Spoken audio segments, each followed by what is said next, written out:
दिलदार पाकिस्तान की उर्दू अदब पॉडकास्ट में शहज़ादी का प्यार भरा आदाब। अब बारी आती है पार्ट 2 की।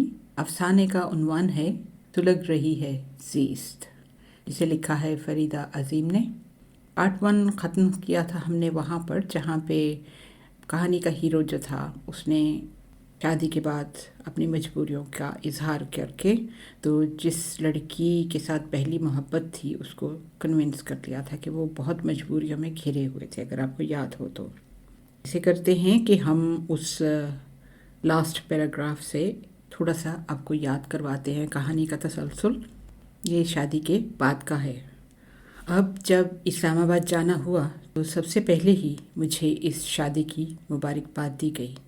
कुछ नागज़ीर वजूहात की बिना पर ये लोग आ न सके थे। मनाल मिली तो बड़ी बेनियाज सी थी, जैसे उसे इस बात की परवाह ही ना हो, मगर उसे देखकर मिले बिना चैन न था। मैंने मौका निकाल ही लिया। शादी मुबारक हो, बड़ा तंजिया लहजा था। मनाल बहुत ज़्यादा खफा हो क्या? इतनी बदगुमानी अच्छी नहीं। मेरी भी तो कुछ सुनो। मैं कितना मजबूर था तुम्हें क्या मालूम, वरना ये सब कुछ मुमकिन था। तुम्हारी जगह कौन ले सकता है? मेरी चाहत तो तुम हो। मैं बोलता ही चला गया। अपनी मजबूरियों के इतने खौफनाक जाल का तस्वर उसे दिखाया कि वो लरज़ उठी। मेरे अल्फाज ने उसके खलूस और चाहत को दोबारा यकजा कर दिया तो वो मेरे कदमों में झुकाई। शान, मुझे माफ़ कर दो, मैंने तुम्हें गलत समझा। वाकई तुम इतने मजबूर थे, ना करते तो क्या करते। उसने अपने दिल से मेरे ख़िलाफ़ हर बदगुमानी को धो दिया। मेरे गिर्द बेजाहद बंदियों और मजबूरियों का हसार बांधा गया है, उसे मैं तोड़ कर रहूँगा। मनाल, मैंने उसे दूसरे लफ्ज़ों में मुस्तकबिल के लिए तसल्ली दिलाई। वो बड़ी मुतमईन होकर चली गई। मैं वापस घर आया तो नादिया भी दूसरे रोज़ ही आ गई थी। आगाज़ सफ़र था, हंसी खुशी ज़िंदगी गुजर रही थी। नादिया की कुर्बत में मैं मनाल को वक्ती तौर पर फरामोश कर देता। अगर कभी याद आती भी तो यूं ही सर झटक कर उसके ख्याल को दिल से निकाल देता। जब नादिया मैके जाती मुझे फ़ौरन ही मनाल इस तरह याद आती कि सीधा इस्लामाबाद आ पहुंचता, उसे आइंदा के लिए दिलासा देता।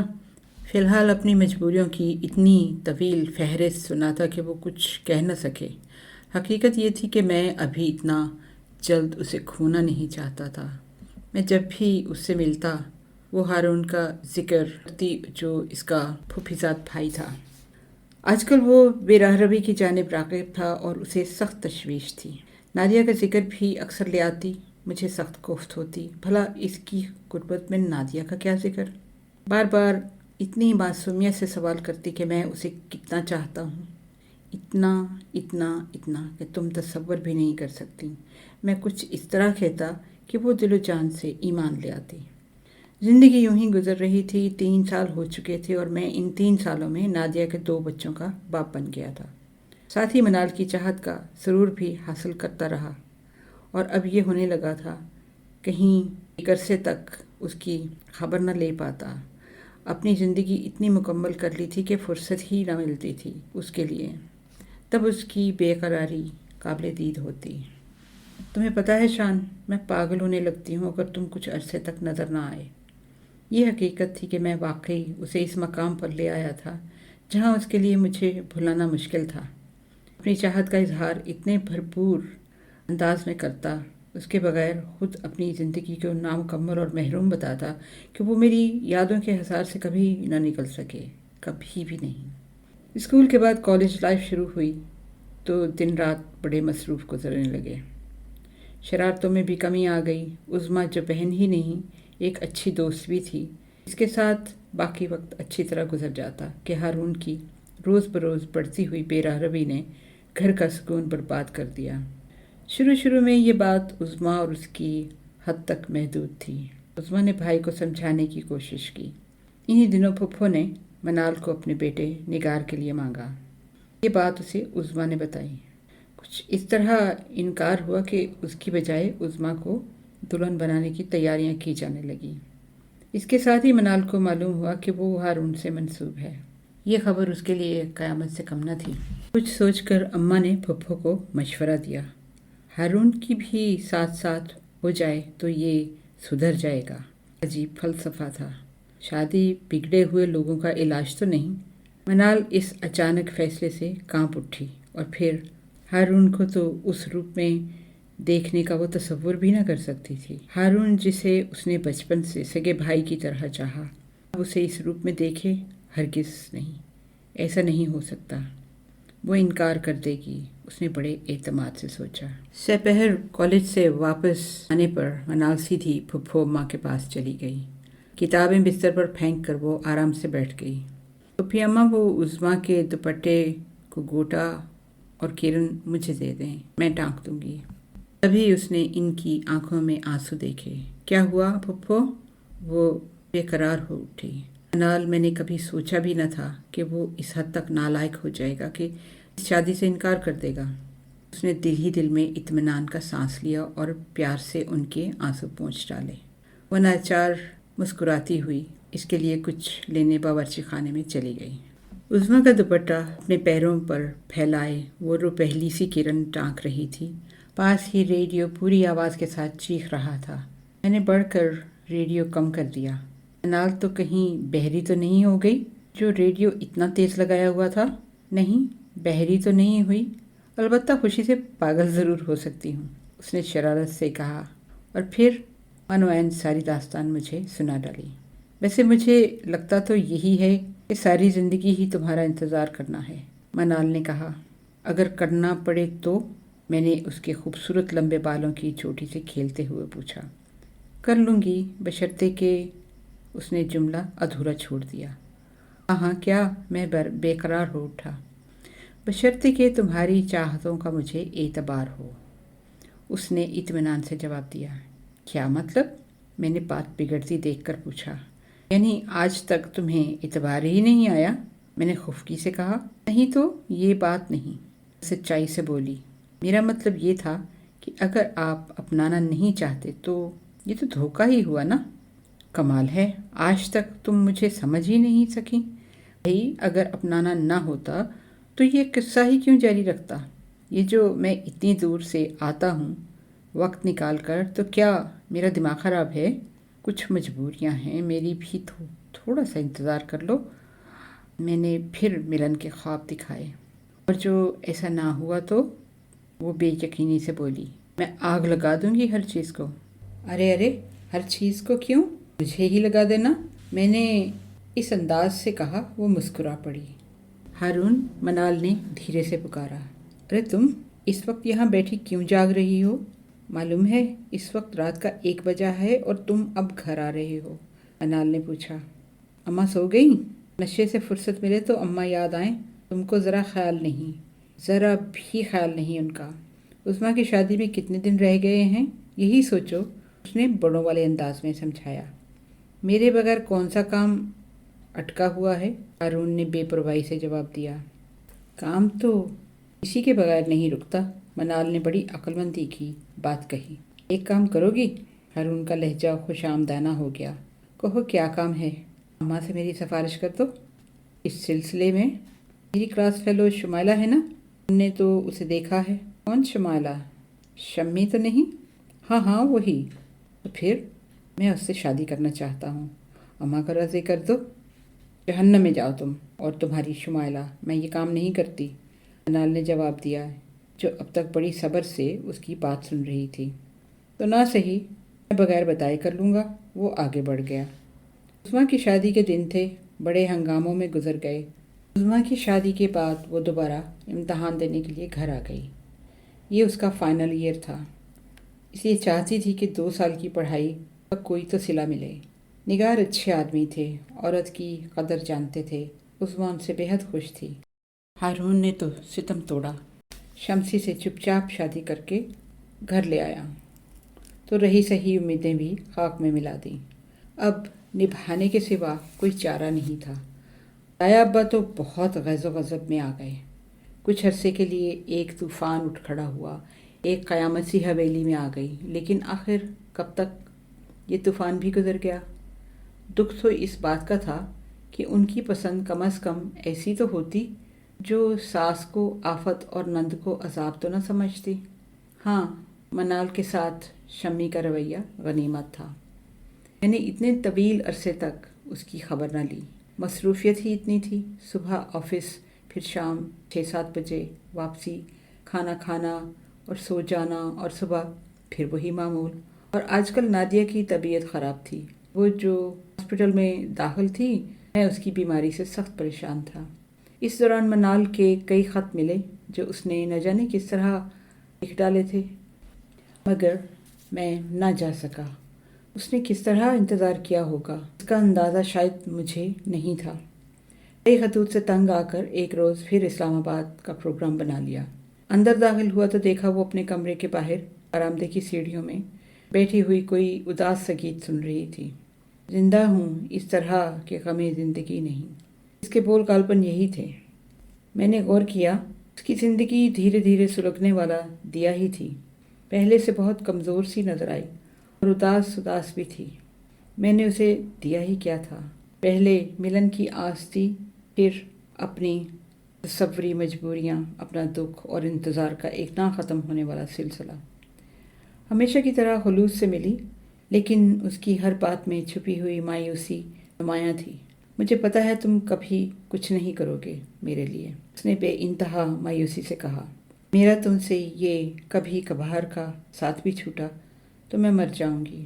شان، میں تمہارے سوا کسی کے لیے سوچ بھی نہیں سکتی۔ تم کچھ نہیں کرو گے تو منال تمہاری نہیں رہے گی، کہ اپنی بھی نہیں رہے گی۔ وہ میرے کشادہ سینے میں سما کر سسکنے لگی۔ مجھے احساس ہے یہ ظلم ہوگا نادیہ پر۔ اگر مجھے اس راہ پہ کون لایا؟ مجھے اتنی معصوم عمر سے اپنا دیوانہ کس نے بنایا؟ یہ چنگاری کس نے بھڑکائی تھی؟ اور بات صرف میں ہوئی ہوں۔ تمہارا کیا گیا ہے؟ مجھے کیا ملا ان 7 سالوں میں؟ کچھ بھی تو نہیں، کچھ بھی تو نہیں۔ وہ کہتی رہی اور میں سوچتا رہا، واقعی میں نے اسے کیا دیا؟ کچھ بھی تو نہیں۔ اپنی دنیا آباد کی، اپنی ہر خواہش پوری کی، اور اسے تو کچھ بھی نہیں ملا۔ پھر بھی میں اسے برائی نہیں دیکھ سکتا۔ سراسر خود غرضی ہے نا۔ مجھے آج سے 7 سال پہلے نادیہ یا منال میں سے کسی ایک کا انتخاب کرنا تھا۔ منال کا انتخاب کرتا تو بھی نادیہ پر ظلم نہ ہوتا، صرف ایک وقتی سی تلخی ہوتی۔ یہ کوئی جواز نہیں کہ وہ بے قصور تھی۔ تو پھر منال نے کون سا جرم کیا تھا جس کی سزا میں نے اسے زندگی بھر سلگنے کی صورت میں دی؟ یا پھر نادیہ ہی اتنی بے قصور تھی تو منال کی زندگی 7 سال تک تباہ نہ کی ہوتی؟ اب وہ 30 سال کی باشعور لڑکی تھی، لیکن میں نے جس حصار میں اسے قید کر رکھا تھا وہ واقعی اس سے نہیں نکل سکی تھی۔ بس یہی نقطہ تھا جہاں میں نے منال کے ساتھ بے وفائی کی تھی۔ اگر کبھی خود اسے اس بات کا احساس ہو جائے تو وہ میرا بے مقصد انتظار نہیں کرے گی، لیکن میں ایسا نہیں چاہتا تھا، اسے چھوڑنا بھی نہیں۔ اس طویل عرصے میں اماں نے اتنا چاہا کہ وہ شادی پر رضامند ہو جائے، مگر ایک ہی آس تھی جس کے لیے وہ ہر سہارے کو ٹھکرانے پر آمادہ تھی۔ غم پہ غم ملا، لیکن اس نے کبھی کسی سے کچھ نہ کہا، نہ سنا۔ عظمیٰ نے لاکھ سمجھایا، منتیں کیں، اپنی خوشگوار زندگی کی مثال دی۔ آخر کب تک یوں زندگی گزار سکتی ہو؟ اس کا ایک ہی جواب تھا، جب تک آس ہے میں کسی اور کا تصور بھی نہیں کر سکتی۔ اچھا، تمہاری مرضی۔ اس نے تھک ہار کر اسے اس کے حال پر چھوڑ دیا۔ اس عرصے میں ایک انقلاب بھی آیا۔ ہارون ایک طویل نیند سے جاگ اٹھا، جس کے نتیجے میں اسے اپنی اس پری نژاد بیوی میں اچانک اتنی برائیاں نظر آئیں کہ چھوڑتے ہی بنی۔ اس کے معصوم بچے کو منال نے پوری توجہ اور محبت دی۔ ہارون سے اس کا رشتہ آج بھی اتنا ہی مقدس اور پاکیزہ تھا۔ ہارون بھی سگی بہن سے بڑھ کر اسے چاہتا ہے۔ میں اس عرصے میں شاید زیادہ سے زیادہ 2 دفعہ گیا۔ اس نے پہلے کی طرح نہ کوئی شکایت کی اور نہ ہی اس بات کا ذکر لائی کہ تم کیا کر رہے ہو۔ پھر بھی اس طرح اپنا تن من مجھ پر نچھاور کیا جیسے یہ اس کا فرض ہے۔ صرف اتنا کہا، تم نے وہ حصار نہیں توڑا ہے، ہاں مجھے توڑ پھوڑ دیا ہے۔ میں کھو تو اسے 8 سال پہلے ہی چکا تھا، مگر برباد کیوں کرتا رہا؟ شاید اس لیے کہ مرد اگر محبت کرے تو ضروری ہی نہیں شادی بھی کرے۔ تباہ کرنا تو جانتا ہے خوب اچھی طرح، لیکن شادی کرنا نہیں۔ میں نے شاید ان 8 سال میں نادیہ کو چھوڑنا ایک بار بھی نہیں چاہا۔ اور چاہتا رہا کہ اسے حاصل کر لوں، مگر کیوں؟ وہ بھی نہ چھوٹے، یہ بھی ہاتھ آ جائے۔ ہر مرد کی طرح ایک دوزخ تیار کرتا رہا اور اسے جنت کے خواب دکھاتا رہا۔ چاہنے والوں کے ڈھنگ یہ تو نہیں ہوتے، مگر فرائض کا سوال تھا۔ محبت کو چھوڑ دیا ہوتا، لیکن میں نے دونوں کو نبھایا۔ یہی بات تو مردوں کو شایع نشان ہوتی ہے۔ ہارون نے منال کی ضد پر سب کی پسند سے دوسری شادی کر لی۔ ابھی آسما کی چھوٹی بہن سمیہ سے، جو عظمیٰ کی نند بھی تھی، وہ کافی سنبھل گیا تھا۔ ساری غلطیوں کو معافی مانگ کر واپس اور راہ راست پر آ گیا تھا۔ عظمیٰ خود 2 پیارے پیارے بچوں کی ماں تھی۔ میں نے پھر ایک مدت سے اسے دیکھا بھی نہ تھا۔ خط تو پہلے ہی نہ لکھتا تھا۔ ہاں، 4-5 ماہ بعد اس کا ایک خط ملا تھا، بڑا الجھا سا، پریشان سا، مگر میں گیا نہیں۔ تقریباً 1 ماہ بعد اپنے کسی دفتری کام سے اسلام آباد گیا۔ سوچا واپسی پر ملتا چلوں۔ شام کا وقت تھا۔ اندر داخل ہوا تو سب لوگ باہر لان میں بیٹھے نظر آئے۔ ہارون چائے کی میز کو بجا کر بڑے مسخرے سے انداز میں گانا گا رہا تھا، کوئی لے جائے گا دلہن بنا کر۔ میں نے دیکھا وہ دھنک کے سے رنگوں کی جارجٹ کی خوبصورت ساڑی کے ساتھ کالا بلاؤز پہنے ہارون کے بچوں کی انگلی پکڑ کر اسے چلنا سکھا رہی تھی۔ لمبے اور گھنے بال یوں ہی کھلے ہوئے کمر سے نیچے تک پڑے ہوئے تھے، جن میں موتیا کی کھلی 2 کلیاں اٹکی ہوئی تھیں۔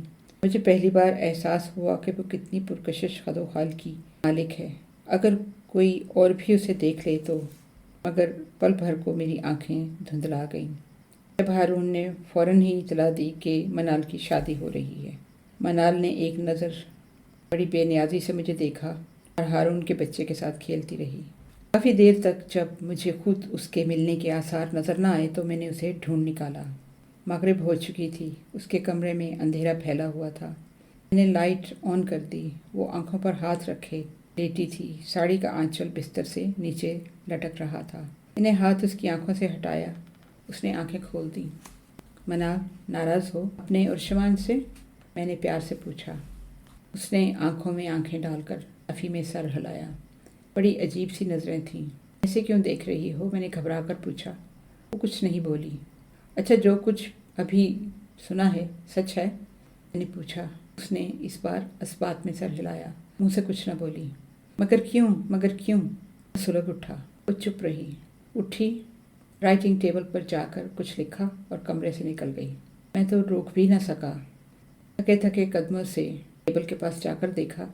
میری آس میں جل کر دیکھ لیا، اب آگ میں جل کر دیکھیں گے۔ اب میں نے واقعی اسے کھو دیا ہے تو احساس ہوا ہے کہ وہ کیا چیز تھی۔ میری زندگی کا ہر لمحہ اس کے لیے ترستا ہے، ہر سانس اس کے لیے سلگتی ہے۔ میں خود اب اس مقام پر ہوں کہ اسے نہیں بھلا سکتا۔ بس ایک بار مل جائے مجھے تو زندگی بھر اسے بالکل نہ کھوؤں۔ کتنی خاموشی سے، کتنے صبر سے اس نے مجھے معاف کر دیا۔ کچھ تو کہا ہوتا، برا بھلا، لیکن اس قابل نہ سمجھا۔ شاید اس کا ظرف تھا کہ خاموشی سے مجھے آئینہ دکھا دیا۔ وہ نہ کہے تو کیا ہے، میں نہ مانوں تو کیا ہے، مگر اب یہ دل تو مانتا ہے کہ میں نے دھوکہ دیا اس معصوم لڑکی کو جس نے مجھے میری حیثیت تک نہ جتائی، میری قربت کے ایک ایک لمحے میں مجھے غم سے دور رکھا۔ اب مجھ پر ہی یہ حقیقت کھلی ہے کہ میں اسے چاہتا ہوں۔ شاید اسے جھوٹ کہا ہوگا، لیکن اب سچ کہتا ہوں، میں نے اسے چاہا ہے۔ میری بیوی نادیہ بڑے سکون سے سو رہی ہے، لیکن میں اس کی طرف دیکھنے کی ہمت نہیں کر سکتا۔ ابھی اگر آہٹ سے جاگ گئی تو پوچھے گی، تم آج بھی آدھی رات کو جاگ رہے ہو؟ اسے کیسے سمجھاؤں، کیا بتاؤں؟ سلگ رہی ہے زیست۔ یہ تھا اس افسانے کا دوسرا اور آخری حصہ۔ بہت انٹرسٹنگ سا ہے کہ یہ آدمی کے خود جو نریٹر ہے وہ وہی ہے جس نے دھوکہ دیا ہے۔ That's a very interesting point. آپ کا کیا خیال ہے؟ آپ کو یہ ڈرامہ کیسا لگا ہے؟ ہمیں ضرور اپنی رائے سے نوازیے۔ ہمارا ای میل ایڈریس ہے dildarpakistan@hotmail.com۔ آج کے لیے اجازت دیجیے، ایک نئی پوڈ کاسٹ کے ساتھ پھر حاضر ہوں گے۔ Until next time, take care, God bless, اللہ حافظ۔